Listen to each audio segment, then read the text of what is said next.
할렐루야. 네, 반갑습니다. 오늘도 하나님 말씀에 은혜 받는 그런 중대한 시간이 되기를 바랍니다. 제가 목회를 참 오래 하는데 이 목회를 하다 보면 하나님께서 또 우리에게 여러 가지 목회상의 어려운 점도 있지만 또 목회하는 도중에 하나님께서 또 큰 위로와 격려를 줄 때가 있습니다. 제가 부목사로 어느 교회를 섬길 때 그 제가 맡은 교구에 아주 젊은 과부 그 집사님이 아들 하나 하고 이렇게 사는 집사님이 있었습니다. 그 집사님은 동네에다가 조그만 가게, 단칸 방 딸린 가게 하나를 얻어가지고 거기서 동네에서 옷 장사를 하면서 거기 딸린 조그만 방에서 이 아들하고 이렇게 사는데 그 아들이 그 고등학생이었는데 공부를 잘했습니다. 공부를 잘해가지고 이 서울대학교 시험을 봤는데 합격을 했으면 얼마나 좋았겠어요. 근데 학교를 떨어졌어요. 떨어졌는데 너무 마음이 아프죠. 너무 마음이 아픕니다. 왜냐하면 그렇게 생활 형편이 어렵고 그런데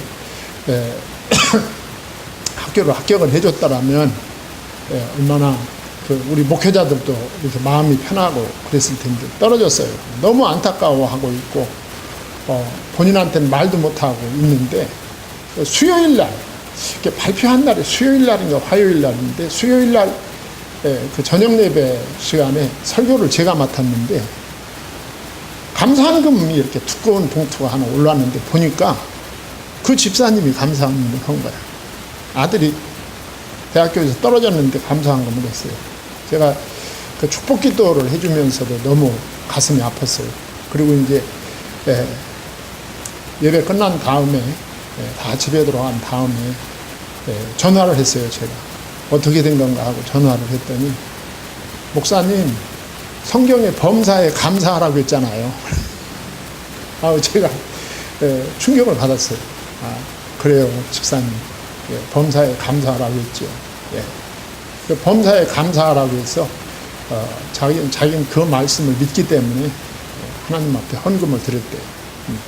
제가 어제 주보가 이제 인쇄소에서 와가지고 이 주보를 보다가 깜짝 놀랐어요. 뭘 보고 놀랐느냐 하면 그 주보 광고란 밑에 오늘 점심 중식을 제공하는 집사님 이름이 딱 나왔어요. 그래서 너무너무 놀랐습니다. 우리 집사님이 일주일 후에 다음 주 월요일 날 서울대병원에 입원해가지고 화요일 날 큰 수술을 해야 돼요. 그것도 보통 수술이 아니라 이 전이 된 암 수술을 해야 된단 말이죠. 이 엄청난 일을 앞에 놓고 한 주일 전에 그 교회 사역자들과 함께 성도들과 함께 식사를 함께 하고 싶어서 이렇게 제공을 했다고 딱 나와 있어요. 저는 지금도 아주 먹먹하고 그래요. 하여간 제가 이거 사역을 하다 보면은 이런 일들이 있습니다. 너무 참 그렇죠. 하여간 오늘 본문 우리가 갈라디아서 4장 8절로 11절 말씀을 읽었습니다. 오늘 말씀은 우리가 짤막하게 읽었습니다만 갈라디아 교인들이 이 사단의 유혹에 자꾸 넘어가는 거예요. 사단의 유혹에 넘어가서 이제 본론에서 말씀드리겠지만 자꾸 이렇게 불신자의 길로 돌아가는 거죠. 이 부분을 보면서 사도 바울이 너무너무 안타까워하는 모습을 보고 있는 것이죠. 사단이 그 사람을 유혹할 때는 즐겨 쓰는 그 네 마디 말이 있답니다. 그 첫째가 뭐냐 하면 이 정도는 괜찮다. 우리 마음속에 언제나 신앙과 반대되는 길을 걸어가면서 이 정도는 괜찮다고 하는 거예요. 여러분 이 정도 괜찮은 게 아닙니다. 큰 물고기가 눈에 보일랑 말랑한 미끼 하나에 잡히는 거예요. 죽는 거예요. 그 다음에 두 번째 말이 뭐냐 하면 딱 한 번인데 뭘. 딱 한 번인데. 딱 한 번 예배 참석 안 한다고 무슨 일이 생기냐? 딱 한 번 주일 성수 안 한다고 무슨 일이 생기냐? 딱 한 번 11조 안 드린다고 무슨 일이 생기냐? 이 딱 한 번인데 뭘? 이런 생각을 갖게 만든다는 거예요. 제가 이 말을 하면서 생각난 것이 있었어요. 제가 어떤 그 글을 읽었는데 그 복음성가 가수가 집회에서 간증한 것입니다. 그게 뭐냐 하면 자기 아버지가 자기 미국에서 있었던 일인데 자기 아버지가 사냥을 좋아했대요.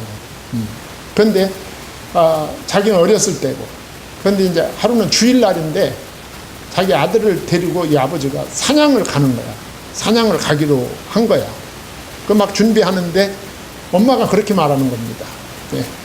아니 오늘 주일인데 주일 예배를 드려야지. 주일날 애 데리고 사냥을 가면 어떡하냐 그랬더니 그 남편이 하는 말이 딱 한 번인데 주일에 한 번 빠진다고 무슨 일 생기냐. 예. 여러분들도 아마 이 말에 은혜되는 분 많을 거예요. 예, 딱 한 번인데 우리가 평생 교회 다닐 건데 딱 한 번 주일 예배 빠진다고 그게 무슨 대수냐. 그러고 간 거야. 가가지고 거기 여러 가지 이제 내용이 있지만 가서 사냥하다가 자기 아들의 머리카락을 토끼로 보고 거기다 총을 쏜 거야. 예. 그래가지고 그 순간에 눈을 맞아가지고 맹인이 된 거예요, 자기 아들이. 그런데 그 아들이 그 간증에서 뭐라고 했느냐면 내가 아버지의 총에 맞음으로 우리 온 가족이 정말로 주님을 사랑하는 가정이 되었다. 그 간증을 하는 거예요. 딱 한 번. 그 다음에 사단이 주는 세 번째 말이 너는 아직 젊어. 그 아직 젊은 내가 교회 가서 그 교회 말씀대로 사는 게 너무 아깝지 않냐 그거야. 세상에서 타락하고 많이 놀고 즐기다가 다음에 늙어가지고 그냥 슬슬 교회 다니면 되지 않냐. 이렇게 유혹을 하는 거야.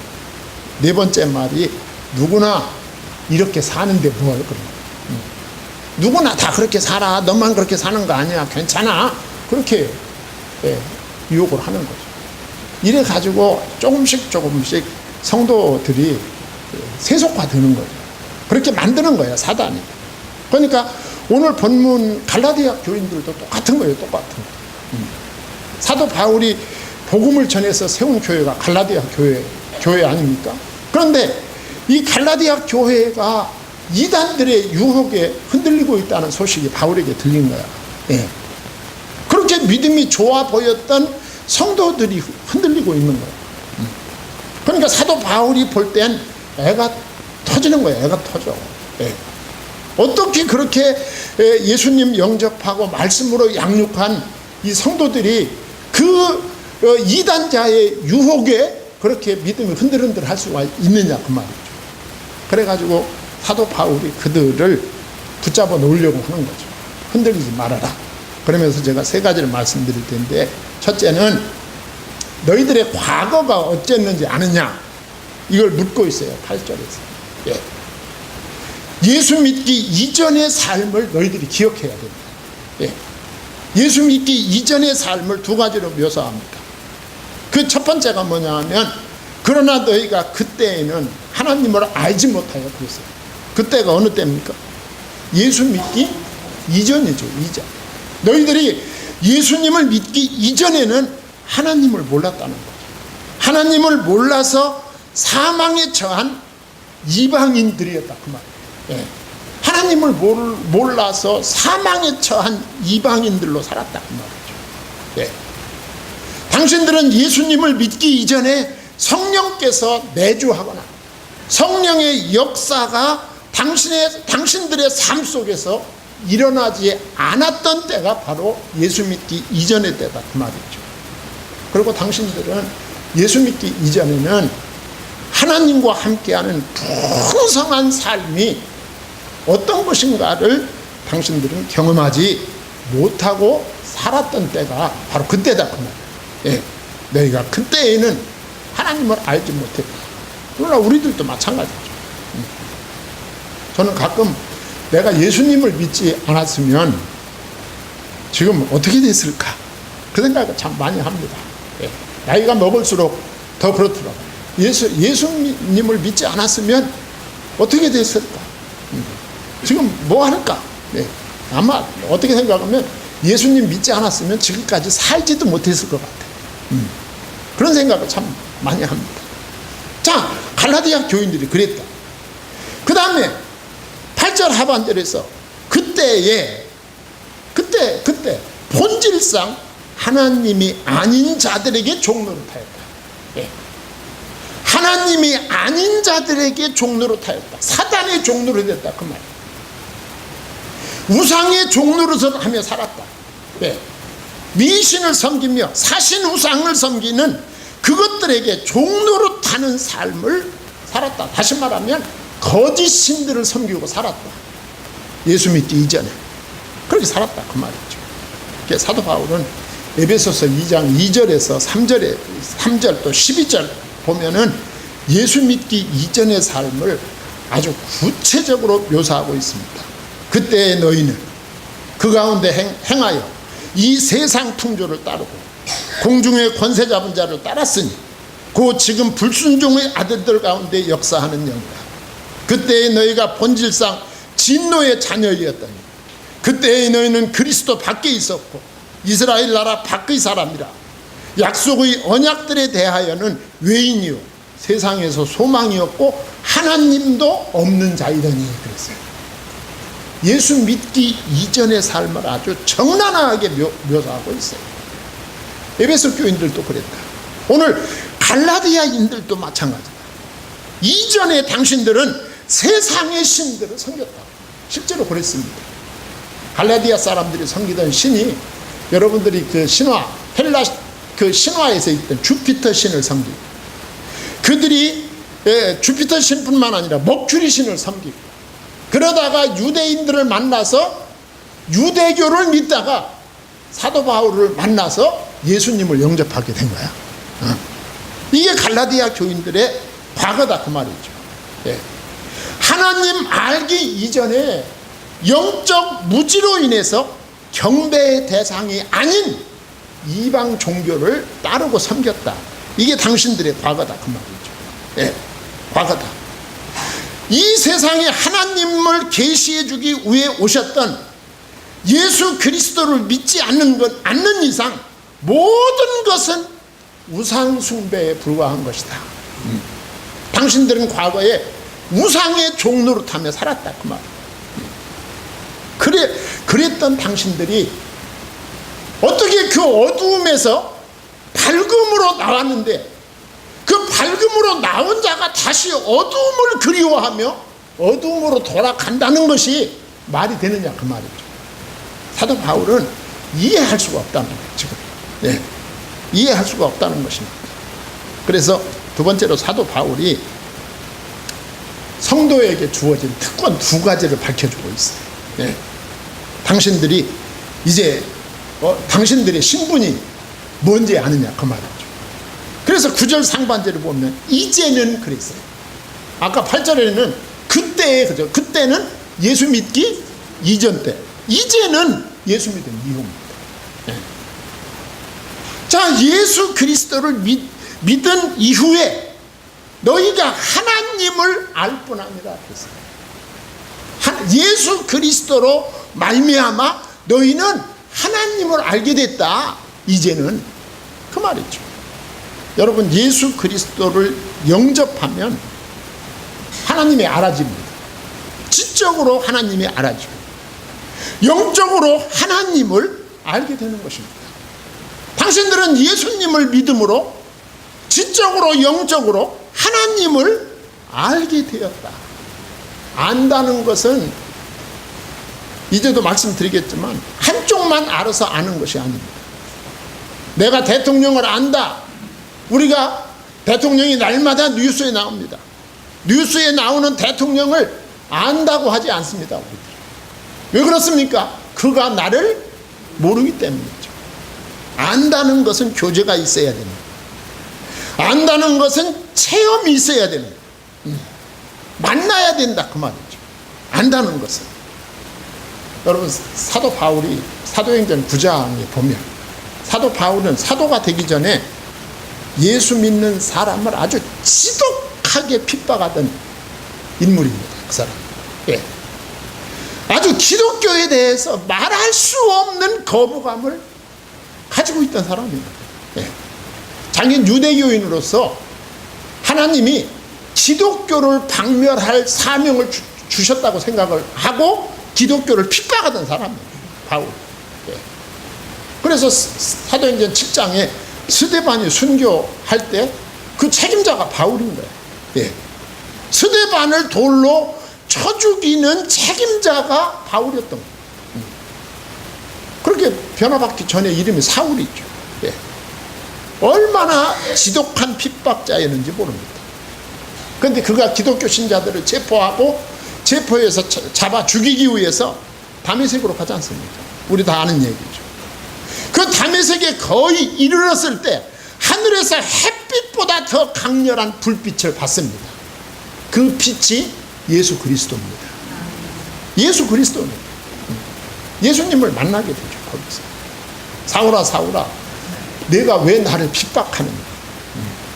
사도 바울은 사도행전에서 그 체험을 가끔씩 간증을 합니다. 그만큼 강렬한 예수님 만남 체험을 하게 되는 거예요.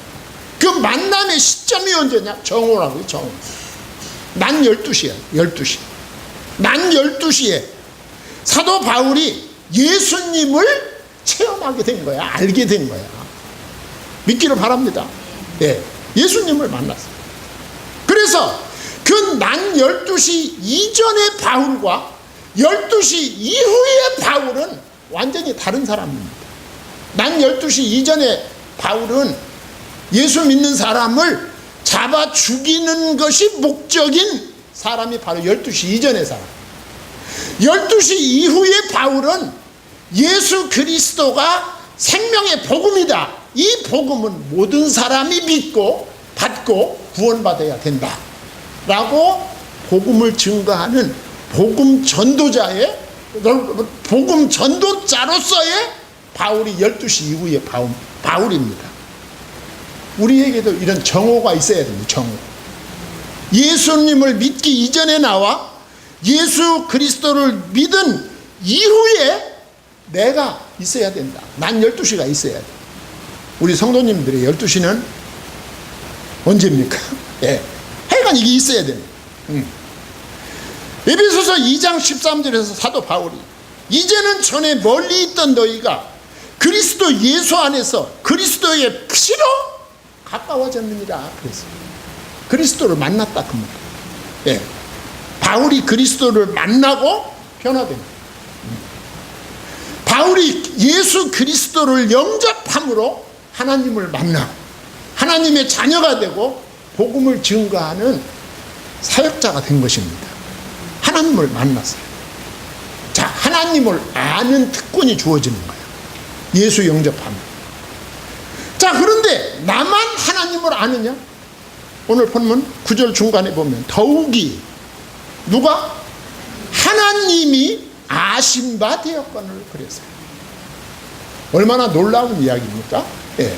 나도 하나님을 알고 하나님도 나를 아신 바 되었다. 나도 알고 하나님도 나를 아는 것이 이게 진짜 아는 거야. 예. 이게 진짜 아는 것입니다. 여러분 성경에 욥이 나오죠. 욥이. 예. 성경에 욥이 나옵니다. 욥이 얼마나 고통을 많이 받았습니까? 예. 욥기 26장인가 25장 6절에 보면 욥이 뭐라고 고백을 하느냐 하면 벌레 같은 인생, 벌레 같은 인생, 구더기 같은 인생. 누구에 비하면? 하나님에 비하면. 하나님에 비하면 벌레 같은 인생, 구더기 같은 사람을 하나님이 알아주셨다고 고백하고 있어요. 그게 너무 감사하다는 거야. 네. 하나님이 알아주지 않으면 또 그만인데 하나님이 알아주셨다. 그러니 이보다 더 경이로운 축복이 어디 있느냐 그 말이죠. 내가 고통 중에 있지만 내가 사망의 음침한 골짜기를 걷고 있지만 살아계신 하나님이 나를 알고 계시다 그 말이에요. 그게 너무 감사하다. 뿐만 아니라 하나님은 우리를 아실 뿐만 아니라 정하시고 부르시고 의롭다 하시고 영화롭게 해주실 것도 믿으시고 감사하시기 바랍니다. 예. 그래서 우리는 예배를 하나님 앞에 감사함으로 드리는 거예요. 우리가 구원받으려고 예배 드리는 게 아니고 나를 만나주셔서 나를 예수 안에서 만나주신 것이 너무도 감사해서 예배를 드리고 하나님 앞에 11조도 드리고 감사도 드리고 선교도 하는 거예요. 예. 그리고 하나님이 이 사실을 연락하시는 것이 놀라운 은혜인 것입니다. 그래서 또다시 감사하게 되는 것이죠. 자, 그러면서 이렇게 말하는 거예요. 그러니까 사도 바울이 당신들이 하나님 앞에서 얼마나 소중한 존재인지 알아라 그 말이잖아요. 예. 당신들은 예수 안에서 하나님을 알게 되었다. 하나님도 당신들을 아신 바 되었다. 당신들은 혼자가 아니다 그 말이죠. 예. 하나님이 당신들의 모든 일거수 일투족을 알고 계신다. 그런데 갈라디아 성도들은 거기에 못 미치는 거예요. 그래서 사도 바울이 9절 하반절에서 11절까지 보면 사도 바울이 탄식을 하는 겁니다. 탄식. 보세요. 9절 하반절에 어찌하여 이렇게. 여러분 어찌하여란 말이 이게 아무 때나 쓰는 말 아니잖아요. 예. 너무너무 답답하고 이해가 안 되는 일을 볼 때 어찌하여란 말 쓰잖아요. 어찌하여 어째서 그런 말 그때 쓰잖아요. 예. 아니 당신 형편에 당신이 받은 은혜와 당신이 받은 축복이 얼마나 큰데 어찌하여 이런 일이 생길 수 있느냐 그런 표현이죠. 어찌하여. 예. 사도 바울은 어찌하여 다시 예. 어두움의 그 수렁에서 건져 주었더니 어찌하여 그 수렁이 좋다고 그 어둠이 좋다고 그리 다시 들어가느냐 그 말이죠. 참 사도 바울이 볼 때 답답해요. 여기 초등학문은 율법을 가르칩니다. 율법. 예. 율법주의. 예. 제가 늘 말씀드리지만 율법은 내가 죄인임을 깨닫게 해주는 거예요. 율법은 내가 죄인임을 깨닫고 이 죄 문제를 해결하기 위해서는 예수님을 만나야 되겠구나. 거기까지가 율법의 역할이에요. 예. 예수님을 만나기 직전까지의 역할이 율법의 역할인 거예요. 그래서 율법이 무슨 학문? 초등학문인 거예요. 초등학문. 우리 자녀 손들이 제일 기초적으로 다니는 학교가 초등학교잖아요. 중학교를 공부할 수 있는 그 기반을 마련해 주는 학교가 초등학교인 거예요. 예. 그게 초등학문인 거예요. 그런데 이 초등학문을 사도 바울은 약하다고 그랬어요. 약하다. 초등학문이 약하다. 율법이 약하다 그 말이거든요. 그 율법이 왜 약하냐? 율법은 죄와 저주와 사망의 매임에서 해방시킬 수 없으니 약하다 그 말이에요. 율법 가지고 그 해결이 안 됩니다. 죄와 저주와 사망이 율법으로 해결이 안 되는 거예요. 율법은 계속 묶는 거예요. 묶는 거. 예. 그 율법이 약한 거예요. 율법으로는 죄인을 의롭다고 할 수가 없어요. 궁극적으로 율법으로는 사람을 구원하지 못하는 거야. 예. 율법을 갖다 대면 다 죄인이니까. 예. 그 율법은 약한 것이다. 예. 그거로 끝나지 않고 율법은 또 어떤 것이다? 초등학문은 천박한 것이다. 그래, 천박한 것이다. 개혁성경에는 천한 것이라고 했어요. 천한. 그 왜 율법이 천박하냐 하면 비교적 그렇다면 뭐와 비교할 때? 복음과 비교할 때. 예. 사도 바울은 복음을 뭐라고 했느냐 하면 그리스도의 영광의 광채다 그랬어요. 예. 복음은 죄인 구원의 복음이잖아요. 십자가의 복음. 예수 그리스도는 영광의 광채다. 예. 그 영광의 광채가 되는 예수 그리스도에 비하면 이 율법은 천박하기 짝이 없다 그 말이죠. 어떻게 그 영광스러운 자리까지 올라갔던 사람이 다시 그 천박한 구렁텅이로 거기가 좋아서 거기가 그리워서 그리 들어갈 수 있느냐 그 말이죠. 사도 바울은 도무지 이해할 수가 없는 거예요. 이해할 수가 없어요. 그래서 사도 바울이 너무너무 안타까워하는 거예요. 예. 사도 바울은 이 체험을 다 했죠. 사도 바울은 예수님을 안 다음에, 예. 빌립보서 3장에 예수님을 안 다음에 예수 그리스도를 아는 지식이 너무 고상해서 내가 지금까지 가지고 있던 알고 있던 그 모든 게 율법적인 거야. 그게 다 그걸 뭘로 여겼다? 배설물처럼 여기고 버렸다 그랬어. 참 바울이 볼 때 기가 막힌 거야. 예수님을 붙잡고, 예. 예수 그리스도를 영접하고 예수님을 만나고, 그 예수 그리스도를 붙잡고 나니까 다 헛된 것임을 알고 쓰레기통에 버렸던 것으로, 버렸던 그 쓰레기통으로 내가 다시 들어가겠다는 거야, 본인들이. 바울이 볼 때. 그러니 바울이 참 기가 막힌 거야. 이걸 단식하는 거야. 우리들이 믿음이 흔들리고 우리들의 믿음이 퇴보할 때 우리 주님이 이렇게 안타까워 하실 겁니다. 믿음 성장하셔야 돼요. 성장해야 되는 거예요. 네. 그러면서 뭐라고 말합니까? 더 기가 막힌 거는 돌아가는 거로 끝나는 것도 아니에요. 돌아가서 그것에 뭐 노릇? 종노릇 하려 한다는 것입니다. 이해가 됩니까? 노예에서 해방시켜 줬더니, 예? 노예에서 돈 들이고 생명 들여 해방시켜 줬더니 한 1년 좀 밖에 살다가 나는 이 자유가 싫어, 나는 자유가 절대 싫어, 노예가 좋아 하면서 다시 노예로 돌아가는 것과 똑같다 그 말이죠. 네. 지금 이스라엘, 지금 갈라디아 사람들이 지금 그런 형편이다. 네. 이게 있을 수 있는 일이냐 그 말이죠. 사도 바울이 볼 때 너무너무 한심하다는 것입니다. 그러면서 사도 바울은 왜 이렇게 됐는지를 10절로 11절에서 말씀하고 있어요. 예. 뭐라고 했느냐면 10절에 너희가 날과 달과 절기와 해를 삼가 지키니 그랬어요. 그러니까 예수님을 믿으면서도 옛날 걸 그대로 하는 거예요. 예. 지금까지 교회 나오면서도 옛날 자기가 믿지 않았을 때 하던 행동을, 율법적인 그 규례적인 행동을 계속 못 버린 거야. 못 버렸어요. 왜 못 버렸느냐 하니까 불안하니까. 그거 버리면 왠지 저주가 임할 것 같은 느낌이 드는 거예요.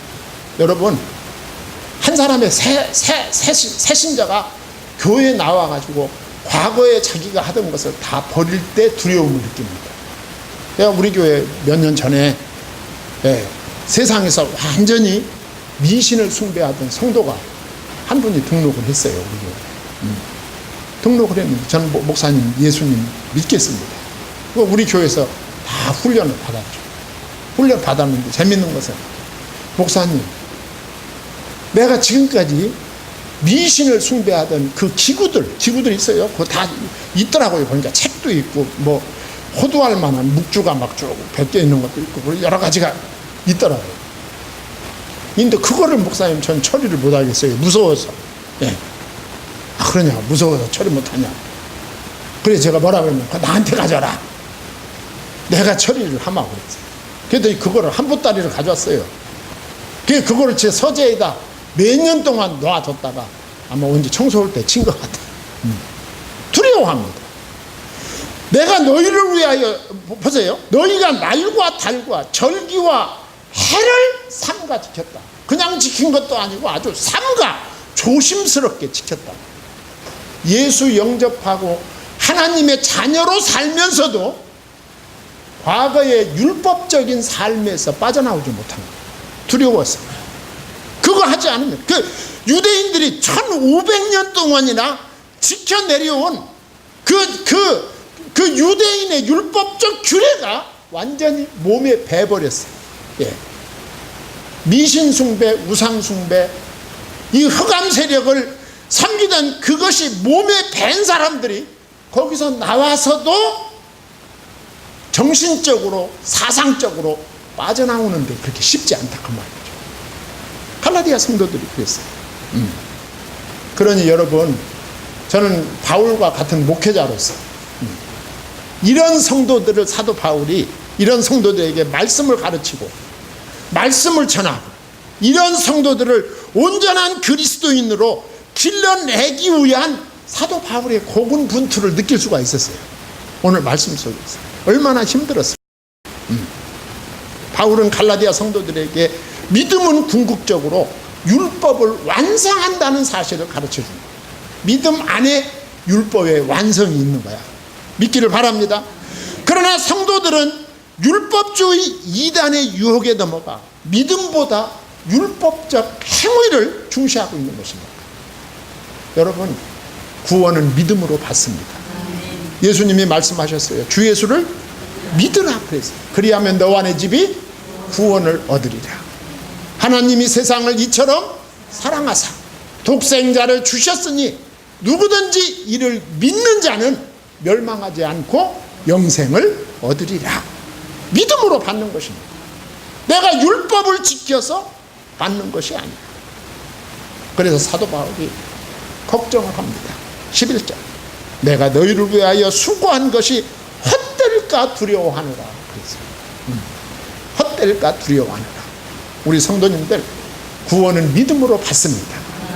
이 믿음 가지고 전진하여 주님의 인정받고 사랑받는 성도님들이 되기를 소망합니다. 예, 기도하겠습니다. 하나님 아버지, 하나님의 은혜와 사랑을 감사드립니다.